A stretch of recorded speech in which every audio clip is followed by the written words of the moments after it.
లక్ష పాడి రైతు కుటుంబాల సంస్థ కరీంనగర్ డైరీ. కరీంనగర్ డైరీ పాలు మరియు పాల పదార్థాలు ఆర్డర్ చేసిన వెంటనే మీ ఇంటి వద్దకే కరీంనగర్ డైరీ యాప్ ని డౌన్లోడ్ చేసుకోండి. గుర్తుల గుర్తుంచుకో, గెలిపిద్దాం గెలిపిద్దాం గెలిపిద్దాం గెలిపిద్దాం. నల్ల వసంత తిరుపతి నాయకత్వం, గుర్తుకే. నా కోసం కాదు, నా ఊరి కోసం నన్ను గెలిపించండి అంటూ మన ముందుకొచ్చారు. రాంపూర్లో సర్పంచ్ అభ్యర్థిగా ముందుకొచ్చారు వసంత తిరుపతి రెడ్డి గారు నల్ల. సో ఈరోజు గ్రామంలో సమస్యలు ఏంటి, రాంపూర్ గ్రామంలో సమస్యలు ఏంటివి, ఆ సమస్యల్ని ఏ విధంగా పరిష్కరిస్తారు, ఎలా అభివృద్ధి చేస్తారు, అదేవిధంగా ఇక్కడ ఉన్న ప్రజలకి అన్ని వర్గాలకు ఎలా న్యాయం చేస్తారు, ఇలాంటి విషయాలన్నీ నల్ల వసంత తిరుపతి రెడ్డి గారిని అడిగి తెలుసుకుందాం. నమస్తే అండి. మేడం, ఎందుకు మీరు రాజకీయాలకు వస్తున్నారు, ఎందుకు సర్పంచ్కి పోటీ చేస్తున్నారు? గ్రామాభివృద్ధి కోసం పోటీ చేస్తున్నాం. ఖచ్చితంగా మన ఊరికి చేయాలని, ఏదైనా మనకు సహాయం చేయాలని, ఖచ్చితంగా ప్రజల్లో మనకు మార్పు రావాలని, ఖచ్చితంగా అదే ఆ విషయాల గురించి అందుకు వచ్చినాం. సో మీకు మీ రాంపూర్ గ్రామంలో ప్రధానంగా ఏం సమస్యలు ఉన్నాయి, మీకు ఏం చెప్తున్నారు? మీరు ఇంటింటికి తిరిగినప్పుడు ఏం చెప్తా ఉన్నారు? సీసీ రోడ్లు బాగాలేవు, వాటర్ ప్లాంట్లు, ఒరిజినల్ రేషన్ కార్డులు, రేషన్ షాపులు లేవు. ఓకే, అది రోడ్లు ఓకేనా? రోడ్లు అన్ని బాగున్నాయా? డ్రైనేజీలు కూడా బాగాలేవు కదా? బాగాలేవు. ఏది ఏ రోడ్డు కావాలని మీరు అనుకుంటున్నారు? ఎక్కడి నుంచో లేదో మీ మనం ప్రజలను అడిగినప్పుడు కొంచెం అంతరాగాం నుంచి మన రాంపూర్ వచ్చే రోడ్డు బాగాలేదు, అసలు బాగాలేదు. 10 ఏళ్ల పాలన నుంచి అసలు దాన్ని పట్టించుకునే వ్యవస్థ లేదు. ఇప్పుడు మేము అది దాన్ని చేయాలనుకుంటున్నాం ఖచ్చితంగా.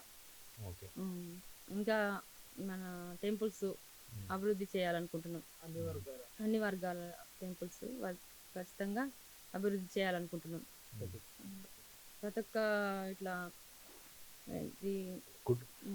అన్ని కులాల సపోర్ట్ ఎలా ఉంది? బాగానే ఉంది. ఇప్పటికైతే అందరినీ కలుపుకొని మద్దతుగా తీసుకొని వెళ్తారా? తీసుకొని వెళ్తాం ఖచ్చితంగా. సో ఇక రానున్న రోజుల్లో మీరు అభివృద్ధి చేయాలంటే ముందు ఏం చేస్తారు? గెలిచిన వెంటనే చేసేది ఏం పని ఉంటుంది మీకు? అంతర్గామ రోడ్డు కంపల్సరీ అభివృద్ధి చేస్తాం. ఎందుకు అంత అంతర్గ్రామ రోడ్డు అంత ఇబ్బందిగా ఉందా? వెళ్ళడానికి వీలు లేదా? ఇబ్బందిగా అంటే అసలు ఒకళ్ళు వచ్చిరంటే ఒకళ్ళు పోయేట లేదు, అక్కడ మొత్తం వాటర్ అది ఇది ఇబ్బంది బాగుంది. మనం ఇట్లా స్లిప్ అయి పడిపోయేంత ఉన్నది అక్కడ. మరి ఊర్లో రోడ్లు బాగాలేవు కదా, ఊర్లో పరిస్థితి ఏంటిది? ఊళ్ళో పరిస్థితి అంటే సీసీ రోడ్లు కొన్నకల ఇట్లా మంచి చేసిరు కానీ అంత బాగాలేవు, డ్రైనేజ్ బాగాలేదు, అవన్నీ చేయాలనుకుంటున్నాం. సో మిమ్మల్ని గెలిపించుకుంటే ఇవన్నీ చేస్తారా? చేస్తాం, ఖచ్చితంగా చేస్తాం మమ్మల్ని గెలిపించుకుంటే. మరి గతంలో పాలించిన వాళ్ళు ఏం చేయలేదా? వాళ్ళని అడగలేదా వీళ్ళందరూ? ఓన్లీ సీసీ పోసిరు కానీ అవి వాటర్ పోతలేవు, అవి ఏం అసలు బాగాలేవు, డ్రైనేజీలు బాగాలేవు. సో ఓకే, ఇప్పుడు నల్ల తిరుపతి రెడ్డి గారు మాట్లాడాలి.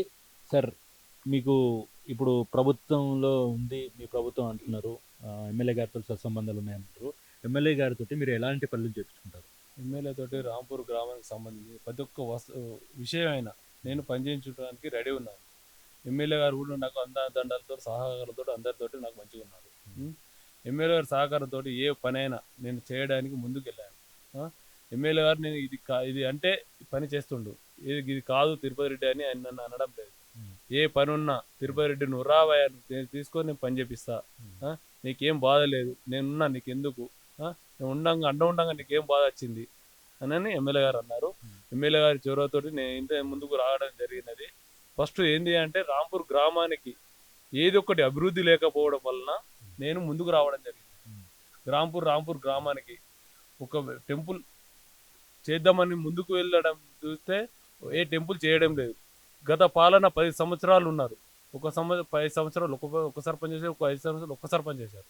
చేసినా కానీ ఏ పనులు కూడా అడ్డంకలం చేయడం, దాన్ని మొదలు పెడితే దానికి బంద్ పెట్టడం, గుళ్ళు కానీ ఏదైనా కానీ రోడ్లు కానీ ఒక వన్ సైడ్ రోజులో పోవడం, అది తప్పు అనుకొని నేను ఇంత ముందుకు రావడం జరిగినది విషయం.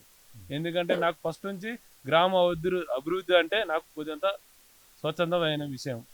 ఎందుకంటే గ్రామానికి ప్రతి ఒక్క కులస్తులు, నేను ఇంతవరకు ట్రాక్టర్ నడిపిన, అన్నీ చేసిన కాబట్టి ప్రతి ఒక్క కులస్తులు నాకు అండదండలు ఉన్నాయి. ప్రతి ఒక్క కులస్తులతోటి ఊరు డెవలప్మెంట్ మంచిగా ఉండాలి, ప్రతి ఒక్క ఊరు ఉండాలి, ప్రతి ఒక్క గ్రామంలో కులస్తుల ఒక్కొక్క పెద్ద మనిషి ఉండి మన గ్రామాన్ని అభివృద్ధి చేయాలని ముందుకు తీసుకొస్తున్నా. అందరికి కుల భవనాలు ఉన్నాయా? అందరికి కమ్యూనిటీ భవనాలు అన్ని ఉన్నాయా? ఇంకో కొన్ని లేవు, కొన్ని చేపిస్తా. అన్నగారు కూడా ఇవాళ మాటిచ్చారు నాకు, కంపల్సరీ చేపిస్తానని చెప్పారు. చేపిస్తాను నేను కూడా. తాగునీరు, డ్రైనేజీ సమస్యలు? త్రాగునీరు మంచిగానే ఉన్నది. డ్రైనేజీస్ ఏమైందంటే సీసీ రోడ్లు పోసారు కానీ డ్రైనేజీ వేయలేరు. కింది నుంచి పైప్ లైన్ అండర్ గ్రౌండ్ అన్న ఇవ్వాలి. అండర్ గ్రౌండ్ కూడా లేదు. సీసీ రోడ్డు మీదకి వెళ్ళి మొత్తం వాటర్ పడిపోతున్నాయి. దానికి ఎలాంటి సమస్య లేకుండా ప్రాబ్లం అది ఉన్నది.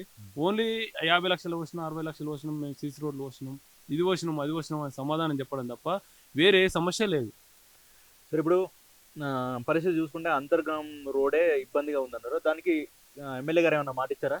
ఇవాళ మాటిచ్చారు ఎమ్మెల్యే గారు. ఫస్ట్ కూడా మాటిచ్చారు కానీ ఎందుకంటే కొద్దిగా రాంపూర్ కొద్దిగా డెవలప్మెంట్ కావాలి. తిరుపతి రెడ్డి, నువ్వు మీ ఊళ్ళో ఏ సర్పంచ్ అయినా నువ్వు కాకున్నా నీ తరఫున ఎవరైనా గెలిపించుకరా. రాంపూర్ గెలిపించుకొచ్చిన తర్వాత నీకు సర్పంచ్ కానీ ఏదైనా కానీ ఏ పదవైనా పని చేసి పెడతా. నువ్వు టెన్షన్ తీసుకోకు, నన్ను టెన్షన్ పెట్టకు. నీకు ఏ బాధ ఉన్నా కానీ నేను చేసి పెడతా అని ఎమ్మెల్యే గారు సహకరించారు.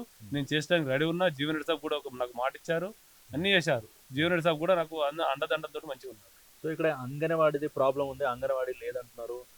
అదేవిధంగా పెన్షన్స్ విషయంలో కూడా ఇబ్బందిగా, పెన్షన్స్ బాగా ఇబ్బందిగా ఉన్నది. బీడీ కార్మికులకు వచ్చినాయి, బంద్ అయినాయి. అది 10 years నుంచి ఏమి లేదు. రాకపోవడంతో ఇప్పుడు నేను ముందుకు వెళ్ళడంతో ఒక 2-3 years నుంచి నేను జనాలకి ఏదంటే కాంగ్రెస్ పార్టీ నుంచి నేను తిరగడం చేయబట్టి తిరుపతి రెడ్డి నాకు ఇది లేదు అది లేదు అంటే, అమ్మ గవర్నమెంట్ గెలిపించిన తర్వాత నేను ఏ పనైనా చేస్తాను. ఏ పని ఉన్నా మీకు పింఛన్ కానీ, అర్హత ఉన్న వాళ్ళకు రేషన్ కానీ, ఎవరికైనా ఏ పని ఉన్నా నేను చేసి పెడతాను. నా ఇంటికి రండి.